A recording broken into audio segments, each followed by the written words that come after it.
નમસ્કાર, સ્વાગત છે આપનું ડે સ્પેશિયલ કાર્યક્રમમાં. આપની સાથે હું છું શિવાની. ડે સ્પેશિયલમાં આજે વાત કરવી છે યુદ્ધની ઇતિહાસ અને યુદ્ધના ભવિષ્ય વિશે. હાલ અત્યારે જે પણ પ્રકારે યુદ્ધની પરિસ્થિતિ વર્તાઈ રહી છે અને ઈરાન, ઇઝરાયલ અને અમેરિકા આ ત્રણેય વચ્ચે જે પ્રકારે અત્યારે યુદ્ધ જોવા મળી રહ્યું છે અને તેની અસર અત્યારે વિશ્વભરમાં જોવા મળી રહી છે. શેર માર્કેટમાં અત્યારે ઉથલપાથલ જોવા મળી છે, તો ઇકોનોમિકલી પણ અત્યારે દરેક જે દેશ છે તેને ઇફેક્ટ કરી રહ્યું છે. મુખ્યત્વે વાત કરીએ તો ઈરાન ઇઝરાયલના ઇતિહાસ વિશે વાત કરીએ તો પહેલેથી જ આ બંને દેશો વચ્ચે તણાવભર્યા સંબંધો રહ્યા છે. રાજનૈતિક રીતે જોવા જઈએ તો બંને દેશો વચ્ચેના તણાવભર્યા સંબંધો અન્ય દેશોને પણ અસર કરતા હોય છે અને હવે જ્યારે આ યુદ્ધની પરિસ્થિતિ છે, મિડલ ઇસ્ટની વાત કરીએ તો જે ખૂબ જ તણાવભર્યો માહોલ છે, સતત જે આ યુદ્ધ છે તે જે અત્યારે જોવા મળી રહ્યું છે તેને 100 કલાક પૂર્ણ થઈ ચૂક્યા છે અને તેમ છતાં પણ હજુ પણ જે વાર પર પલટવાર જોવા મળી રહ્યો છે, યુદ્ધની તણાવ પરિસ્થિતિ હજુ ગંભીર બની રહી છે. તેમાં પણ ભારત માટે ઈરાન, ઇઝરાયલ બંને વ્યૂહાત્મક મિત્રો છે, એટલે ભારત ઉપર આ યુદ્ધની અસર જે છે તે જોવા મળી રહી છે. કેવી રીતે પહોંચશે આગળ તેની અસર તે પણ આપણે વાત કરીશું અને હાલ પૂરતું જે અત્યારે આ યુદ્ધ પહોંચી રહ્યું છે અને જેમ એક પછી દેશો પણ આની સાથે જોડાઈ રહ્યા છે ત્યારે તેની વૈશ્વિક સ્તરે કેવી અસર જોવા મળી શકે છે. મુખ્યત્વે ઈરાન અને ઇઝરાયલ વચ્ચે વાત કરીએ તો લાંબા સમયથી તણાવભર્યા સંબંધો રહ્યા છે અને તેમાં પણ રાજનીતિમાં મહત્વનો મુદ્દો હવે તે બની ચૂક્યું છે. વૈશ્વિક સ્તરે તેની ખૂબ જ એવી ગંભીર અસરો પહોંચી રહી છે. તેના વિશે આપણે વાત કરીશું. આપણી સાથે ચર્ચામાં જોડાયા છે શ્યામ મલિક, કે જેઓ ડિફેન્સ એન્ડ સિક્યોરિટી એક્સપર્ટ છે. શ્યામજી, સ્વાગત છે આપનું કાર્યક્રમમાં. સાથે જોડાયા છે મુકેશ ઓઝા, કે જેઓ રાજકીય વિશ્લેષક છે. મુકેશજી, આપનું સ્વાગત છે कार्यक्रम में. नमस्कार श्याम जी, मध्य पूर्व में એટલે मिडल ईस्ट में जिस तरह से अभी ये जो माहौल बना हुआ है, जो युद्ध की परिस्थिति है, आप किस तरह से इसे देख रहे हैं अभी? देखिए, इस वक्त इसराइल और ईरान में और मिडल ईस्ट में जो सिचुएशन है वो सिचुएशन बहुत पुरानी नहीं है. जब तक शाह थे वहां पे ईरान में रूल कर रहे थे, तब तक इसराइल और ईरान की दोस्ती बहुत पक्की थी. इनफैक्ट किसी भी मुस्लिम कंट्री की सबसे अच्छी दोस्ती या सबसे पहले दोस्ती अगर कहीं थी तो वो इसराइल और ईरान के बीच में थी. तो जब से ईरान में इस्लामिक रेवोल्यूशन हुआ, उसके बाद से जस्ट बिकॉज इन लोगों को क्या है, दिक्कत ये होती है कि आपको एक एपरेंट दुश्मन दिखाना होता है. तो एपरेंट दुश्मन कौन दिखाए? एपरेंट दुश्मन दिखाया उन्होंने इजराइल को, और उस एपरेंट दुश्मन को दिखा के उन्हें अपनी जो है दुकान चलाने के लिए एक तरह के उस दुश्मन को एक एडवर्टाइजिंग बोर्ड की तरह वो प्रोजेक्ट करते रहे, क्योंकि उन्हें अपनी इस्लामिक रेवोल्यूशन को एस्टेब्लिश करना था. क्योंकि इस्लाम का नाम आ गया तो बाकी जो कंट्रीज थे, इस्लामिक कंट्रीज, वो भी they also jump the bandwagon, Islamic bandwagon, and that is where the conflict started. Okay. But Jews का और इजरायलीज का और ज्यूज का और मुस्लिम्स का कॉन्फ्लिक्ट जो है, अदरवाइज जो आज हम शेप देख रहे हैं वो शेप पहले नहीं थी. वो शेप जो है कंजील करना शुरू हुई, वो हुई जब इस्लामिक रिवॉल्यूशन आया ईरान में, वहां से.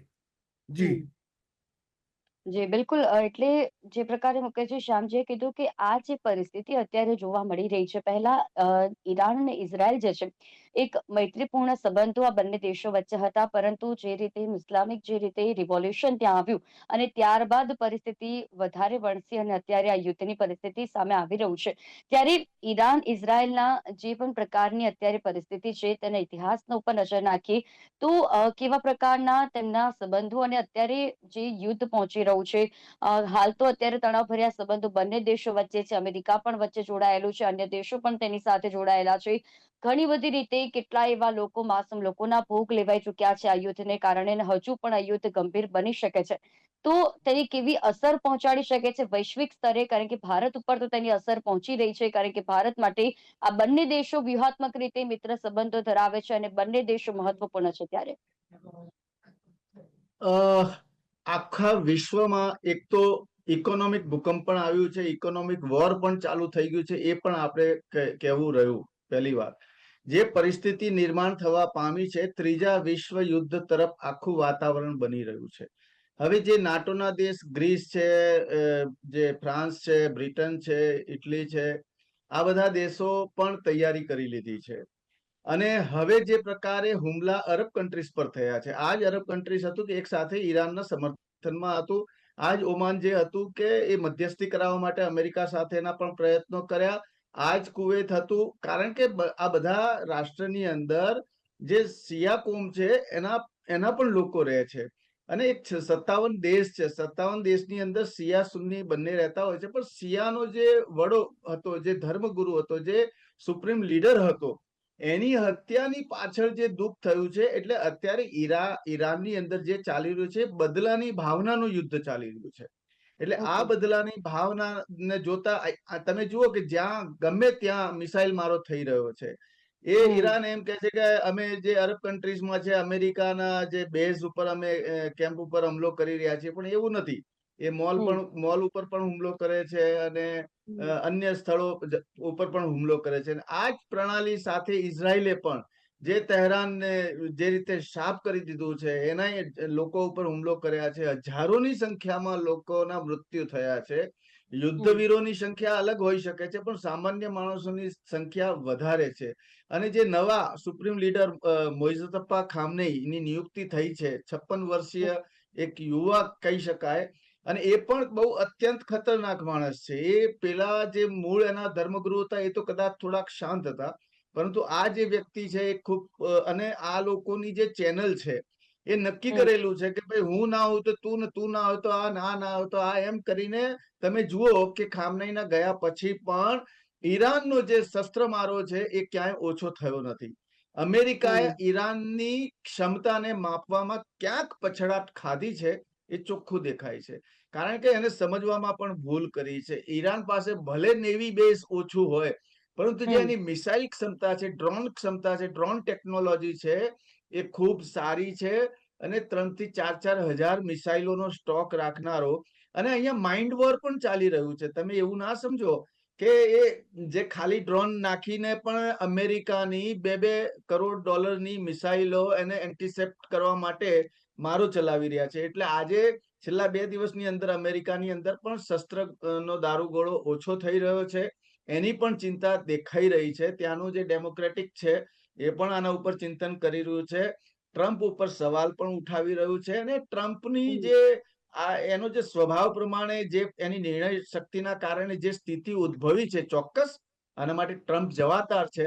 પરંતુ આજે આખા વિશ્વની અંદર જે ક્રૂડ ઓઇલના કારણે આજે 85 રૂપિયા બેરલ ડોલર થઈ ગયું છે, એને જે 70 રૂપિયાના ભાવ હતું, એટલે આ એક મોંઘવારી તો આપણા દેશમાં છે. આપણે ભારતની અંદર જો ઇમ્પોર્ટ એક્સપોર્ટ ઉપર ખૂબ મોટો ફરક પડવા જઈ રહ્યો છે. એન્જિનિયરિંગ પ્રોડક્ટ આપણે જે એક્સપોર્ટ કરી રહ્યા છીએ અટકી ગયું છે.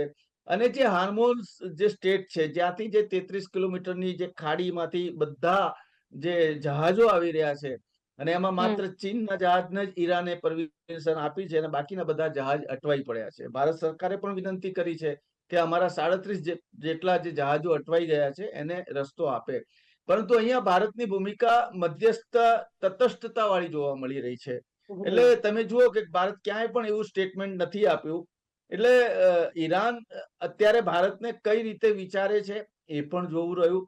પરંતુ ભારત કૂટનીતિથી ચાલી રહ્યું છે. ભારત કોઈની સાથે સંબંધ ખરાબ કરવા એની કોઈ તૈયારી નથી. પરંતુ જે પ્રમાણે અરબ કન્ટ્રીઝ ડિસ્ટર્બ થયું છે, Saudi, UAE, Kuwait, Jordan, Bahrain, આ બધા જે ડિસ્ટર્બ થયા છે ને, એ લોકોના એરબેઝ કેમ્પ ઉપર, એરપોર્ટ ઉપર જે નુકસાન થયું છે, એના કારણે ઘણી પરિસ્થિતિ ખરાબ બની છે. કે જે એક દિવસે શાંત, એકદમ શાંત, અને આજ દિવસ સુધી ક્યારેય હુમલો ન જોયો હોય એવું દુબઈ, યુએઈ, એ સ્ટેટની અંદર જ્યારે બોમ્બ મારો થાય છે, ત્યારે ત્યાંના લોકો, ત્યાંની ઇકોનોમી પણ ક્યાંક ડિસ્ટર્બ થઈ રહી છે એ દેખાઈ રહ્યું છે. B2 નો બોમ્બ મારો થઈ રહ્યો છે. અને હવે છેલ્લા 2-3 દિવસ તો સામાન્ય મિસાઇલોના એટેક જોવા મળતા હતા, પરંતુ હવે છેલ્લા 2 દિવસથી બેલેસ્ટિક મિસાઇલો અને આ અમેરિકાની જે નવી જે ટેકનોલોજી છે, 3-3 હજાર કિલોમીટરની રેન્જ વાળી મિસાઇલો, કે જેને એક મિસાઇલ બનાવવામાં પણ કરોડો ખરબો રૂપિયા ખર્ચ થઈ રહ્યું છે. અને હમ 5 ટ્રિલિયન જેટલી એની ક્ષમતા જે હતી એ યુદ્ધની અંદર ખર્ચાઈ ચૂકી છે. એટલે આ જે બધી પરિસ્થિતિ થઈ રહી છે, આખરે આ બધો બોજ કોના ઉપર? આખરે આ બધો બોજ તો પ્રજાના ઉપર જ છે. પૈસા ક્યાંથી બિલકુલ. લેશે? પૈસા પ્રજાના ટેક્સમાંથી જ લેશે. મોંઘવારી ક્યાં થશે? મોંઘવારી આપણા દેશમાં પણ થશે, આની અસર પણ થશે.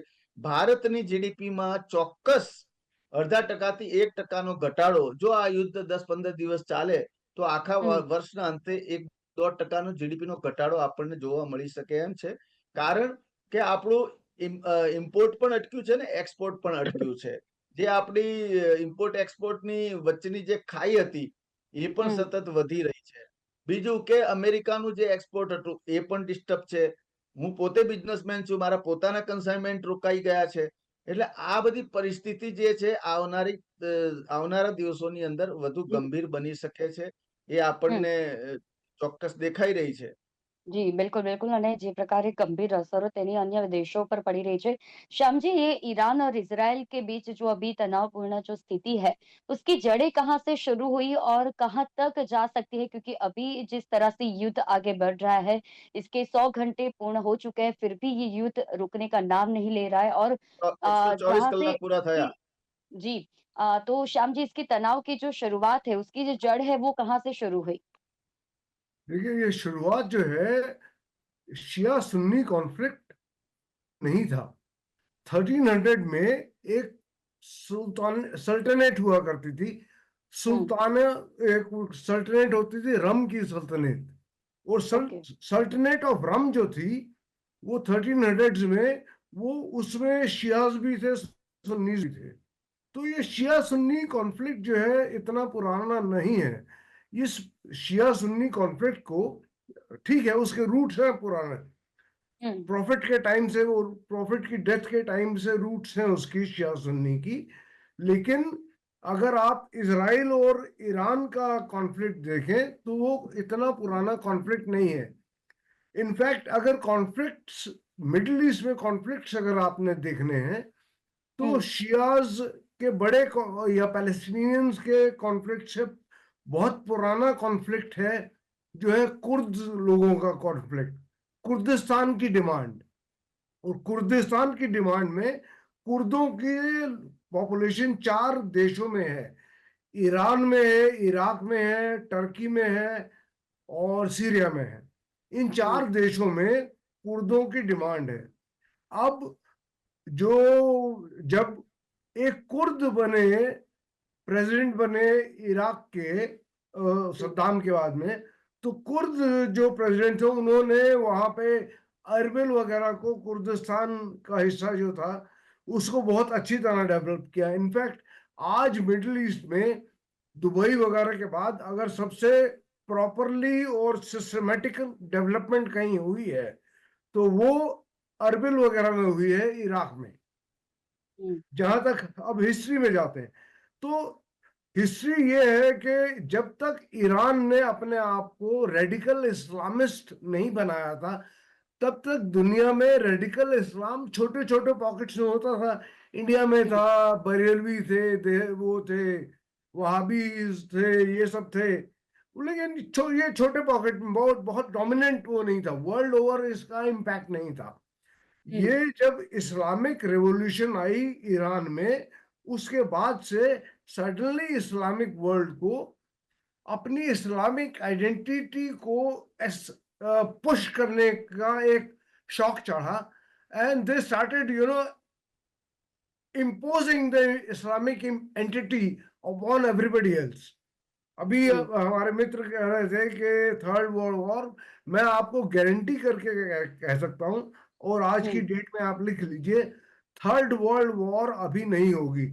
जब थर्ड वर्ल्ड वॉर होगी तो the third world war will happen only between the radical Islam and the rest of the world, and it will okay, never happen.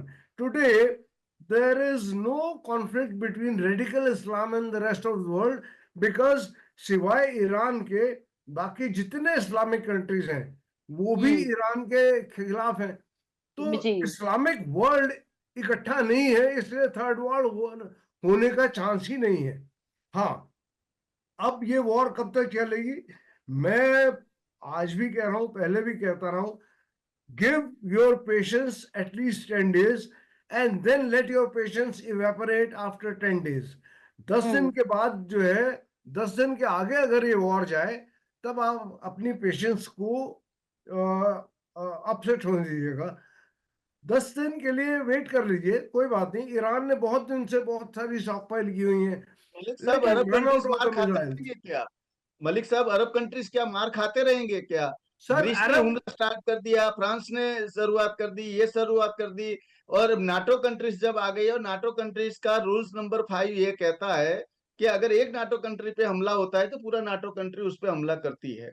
तो ये परिस्थिति तो ऑलरेडी बन चुकी है, इतना सारा नुकसान अरब कंट्रीज को हो चुका है। केवल अमेरिकी बेस तो नहीं उड़ाए, वो पूरे अभी उनकी रिफाइनरीज वगैरह सारे ऐसे बड़े जंक्शन उड़ा रहे हैं। तो वो तो अभी अमेरिका से रिक्वेस्ट भी किया, अगर वो नहीं माने तो बोले, कुवैत बोला हम युद्ध करने के लिए तैयार है, इधर नाटो कंट्रीज युद्ध करने के लिए तैयार है, इधर रशिया और चाइना की कूटनीति अपन देख रहे हैं, और अरब शिया और सुन्नी के बीच में कहाँ मतभेद बढ़ रहे हैं। तो ये क्या दर्शाता है? क्या ये आने वाले विश्व युद्ध, तीसरे विश्व युद्ध का संकेत नहीं कह सकते हम? सर मैं I'll answer that. I appreciate your question and I'll answer that.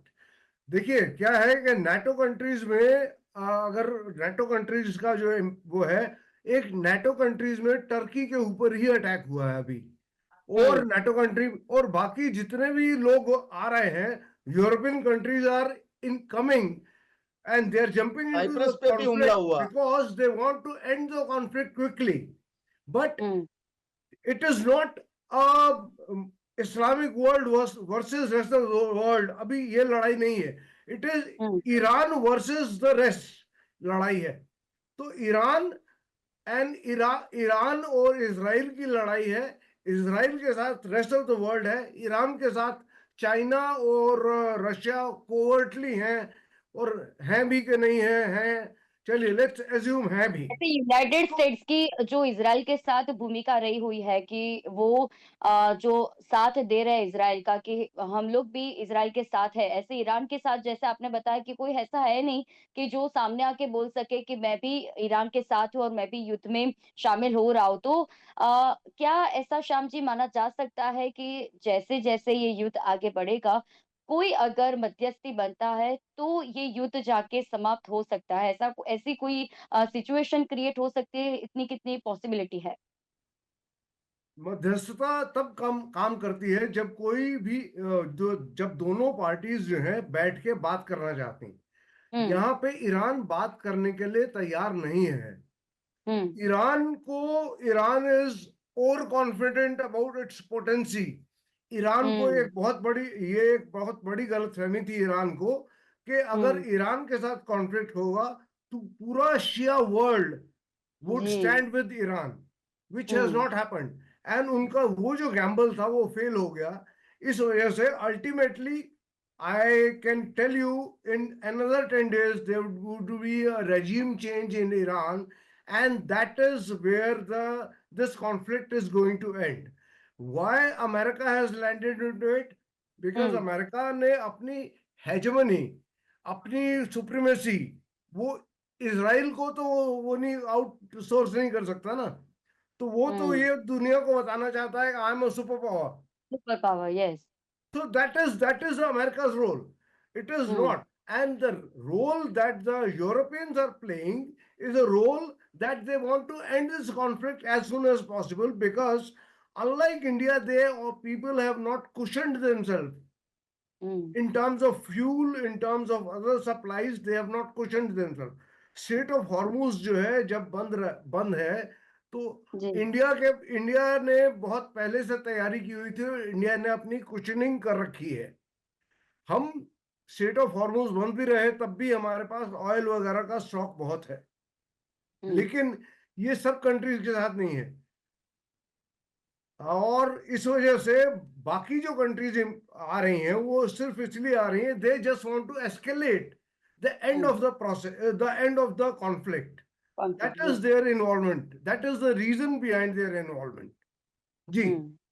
બિલકુલ. મુકેશ, એટલે જે પ્રકારે અહીંયા આગળ કોઈ મધ્યસ્થીને તો નથી એવી શંકા દેખાઈ રહી, પરંતુ જ્યારે જઈને જેમ જેમ યુદ્ધ આગળ વધશે તેમ તેમ કદાચ તેની અસરો વૈશ્વિક સ્તરે વધશે અને ત્યારે કદાચ બંને દેશો વચ્ચે વાટાઘાટો થઈ શકે તેવી સંભાવના બહુ જ સામાન્ય સ્તર પર દેખાઈ રહી છે. પરંતુ તેમ છતાં જ્યારે આ ભારત જેવા દેશો માટે આ એક રાજનૈતિક પડકારો ઊભા કરી શકે, ભારત ઉપર તેની કેવી અસર અત્યારે પહોંચી રહી છે, બંને જે અત્યારે દેશો વચ્ચે યુદ્ધ થઈ રહ્યા છે ત્યારે? અત્યારે હાલમાં થોડી વાર પહેલા જ ઈરાનના જે નવા સુપ્રીમ લીડર બન્યા છે મુસ્તફા ખમનઈએ પોતે જાહેરમાં એક ઇન્ટરવ્યુ આપ્યું છે અને એક સંદેશ આપ્યો છે, કડક સંદેશ અને કડક ચેતવણી આપી છે. મેં હમણાં જ થોડી વાર પહેલા ટીવીમાં જોયું છે. અને ભારતનો જે મેઇન ચિંતા જે છે ને કે 97 લાખ થી 98 લાખ લોકો આ અરબ કન્ટ્રીઝમાં છે, ઈરાનમાં છે, એમને એરલિફ્ટ કરવા એ બહુ મોટો સંઘર્ષ છે, બહુ મોટો પડકાર છે. કે તમે જુઓ એક વિમાનમાં 160-180 માણસને તમે લાવી શકો. હવે આટલી બધી સંખ્યાને ત્યાંથી અહીંયા લાવવી એક ખૂબ મોટો ચેલેન્જિંગ પ્રશ્ન છે ભારત માટે. પરંતુ ભારતના પ્રયત્નો સદાય એ રાખે છે અને ભારત એટલા માટે જ તમે જુઓ કે આપણે પ્રધાનમંત્રીની કૂટનીતિ કેવી છે. સંબંધ બગાડવા નથી, રિક્વેસ્ટ કરવી છે, શાંત રહેવું છે અને આપણા લોકોને સેફલી અહીંયા લાવવા છે. એ નીતિગત નિર્ણય લઈને કામ ચાલી રહ્યું છે. પરંતુ મારે એ કહેવું છે કે ઈરાન જે છે ને એ ટેરર ફેક્ટરી હતી, ટેરર પેદા એને કર્યું. અત્યારે હુતી એના સમર્થનમાં આવી ગયું છે, હુતી પણ બોમ્બમારો કરી રહ્યું છે. તમે જો હિઝબુલ્લા ઉપર બોમ્બમારો થઈ રહ્યો છે. ઇઝરાયલ કોના બળે અત્યારે આગળ વધ્યું છે? ઇઝરાયલ અમેરિકાના બળે આગળ વધ્યું છે. અને ઇઝરાયલના જે મોસાદના એજન્ટો પકડાયા છે એ અરબ કન્ટ્રીઝમાંથી પકડાયા છે. અને એ અરબ કન્ટ્રીઝમાંથી પકડાયા. કાર્લ કટરસન જે અમેરિકાનો પત્રકાર હતો, એના એક પોડકાસ્ટમાં એને ક્લેરિટી કરી કે આ જ મોસાદના એજન્ટો અરબ કન્ટ્રીઝની અંદર બોમ્બમારો કરાવવાના પ્લાનિંગમાં છે, ઉડાવવાના પ્લાનિંગમાં છે. એટલે આ એક ષડયંત્ર રૂપે પણ છે અને આ એક એવું વાતાવરણ બનાવવા માંગી રહ્યા છે. હું મલિક સાહેબ સાથે ખૂબ સહમત છું, પરંતુ ક્યાંક એવી શંકાઓ દેખાય છે. કારણ કે વિશ્વના ખૂણે ખૂણેથી જયારે સમાચાર આવે છે તો ત્યારે આ જે કમ્યુનિટી જે છે, આ કમ્યુનિટીની અંદર બહુ મોટો વર્ગ છે, એ સામસામે છે. શિયા અને સુન્નીના ધર્મગુરુ અને અપનાવવા નહીં, સ્વીકાર ન કરવા એ માટેની પણ લડાઈઓ બહુ ચાલેલી છે. એટલે ક્યાંક એને એ બાજુ વળાંક આપી અને આ એક મોટો જે ટેરિફ ફેક્ટરી કહેવાય છે, જે આતંકવાદી પેદા કરે છે, એને એક સંદેશ આપવા માંગે છે. એટલે એ પ્રકારનું એક યુદ્ધ એ દિશાની અંદર જઈ રહ્યું છે. ચોક્કસ યુદ્ધ ખતરનાક સ્ટેજ ઉપર છે, ખતરનાક મોડ ઉપર છે. જે બે ભૂકંપ થયા છે, અમેરિકામાં ભૂકંપ થયો અને ઈરાનમાં ભૂકંપ થયો, પરંતુ આફ્ટર શોક નથી આવ્યા. એટલે એ શું હતું? એ પરીક્ષણ હતું. એટલે મિસાઇલ પરીક્ષણ, ન્યુક્લિયર પરીક્ષણ હતું. અને જે ન્યુક્લિયર સાઇટ ઉપર બોમ્બ મારો થયા છે અને ત્યાંથી કદાચ રેડિયેશન ફેલાઈ શકે. એટલે આ બધી ગંભીર સ્થિતિ છે. આપણે ભલે 3000 કિલોમીટર દૂર બેઠા છીએ, પરંતુ આ સ્થિતિ અત્યંત ગંભીર છે. એના ન્યુક્લિયર આ ઈરાનનું માથું ફરે અને એને તો બદલો જ લેવો છે. જયારે બધું જ કઈ રહ્યું જ નથી તો છેલ્લે શું કરે? આ જનૂની કોમ છે. આ જનૂની કોમ એટલે પછી તો કે ભાઈ મારો ને 2-4 મિસાઇલ, અમે તો મરેલા જ છીએ. એટલે આ પ્રકારની જે એમની વિચારધારા છે એની સામે અમેરિકાએ એક્શન લીધું. એ બાબતમાં અમેરિકાનો એક જ દાવો હતો કે ભાઈ તમે આ કોમ છે, આ તમે ન્યુક્લિયર પરમાણુ ન બનાવો, બોમ્બ ના બનાવો, એના કેન્દ્ર ન બનાવો, એનો આગ્રહ રાખેલો હતો. અને ત્યાં એ પક્ષ પલટો કરાવવા માંગતો હતો, કારણ કે ખમનઈનું શાસન જે હતું એ બહુ મજબૂત બની ગયું હતું. અરે 47 વર્ષથી અમેરિકા સાથેની દુશ્મની છે, ઇઝરાયલ સાથેની દુશ્મની છે. એટલે એ બાબત નહીં. 1978 આ જ अरब कंट्रीज 1978 में यही अरब कंट्रीज ने इसराइल के ऊपर हमला किया था. तब से ये दुश्मनी चल रही है. लेकिन आज वही अरब कंट्रीज अमेरिका के साथ में है. क्यों? क्योंकि आज अरब कंट्रीज ने अमेरिका સિવાય બીજું કોઈ દેખાતું નથી. ઈરાન ઉપર પણ ભરોસો રહ્યો નથી. જે પોતાના ધર્મના લોકો છે એના ધર્મગુરુ ઉપર જ્યારે ભરોસો ન કર્યો હોય તો પછી એ ધર્મગુરુના લોકોને ગુસ્સો આવે કે ના આવે? બિલકુલ મુકેશજી, એટલે અને એટલા જ આ માટે જે કદાચ થયું છે, અત્યારે વિશ્વાસઘાત બી થયો છે, વિશ્વાસઘાત બી જી થયો છે ક્યાંય ને ક્યાંય. જી બિલકુલ મુકેશજી, અને એટલા જ માટે જે પણ અત્યારે આ યુદ્ધની તણાવભરી પરિસ્થિતિ છે, આશા રાખીએ છીએ કે વહેલામાં વહેલી તકે આ યુદ્ધ સમાપ્ત થાય અને આ બંને આ વિશેષ ચર્ચામાં જોડાયા તે બદલ આપ બંનેનો આભાર. તો ડે સ્પેશિયલમાં આજની ચર્ચા હતી જે ઈરાન ઇઝરાયલના યુદ્ધની પરિસ્થિતિ અત્યારે વર્તાઈ રહી છે, પરંતુ આ જે અત્યારના સમયમાં જે માહોલ જોવા મળી રહ્યો છે એ છેલ્લા કેટલાય સમયથી આ તણાવભરી સ્થિતિ હતી અને અંતે યુદ્ધમાં પરિણમી રહી છે. હવે જોઈએ છે કે ક્યારે આનું કેવું પરિણામ જોવા મળી શકે છે. વૈશ્વિક સ્તરે આની અત્યારે જે અસર જોવા મળી રહી છે, ભારત ઉપર પણ તેની અસર પહોંચી રહી છે. એટલે જ્યારે પણ કોઈ પણ જગ્યાએ યુદ્ધની પરિસ્થિતિ, અત્યારે મિડલ ઇસ્ટમાં તણાવભરી પરિસ્થિતિ ક્યારે કાબૂમાં આવે છે તે જોવાનું રહેશે. ડે સ્પેશિયલના કાર્યક્રમમાં હાલ બસ આટલું જ. ફરી મળીશું નવા વિષયની સાથે. ત્યાં સુધી મને રજા આપશો. નમસ્કાર.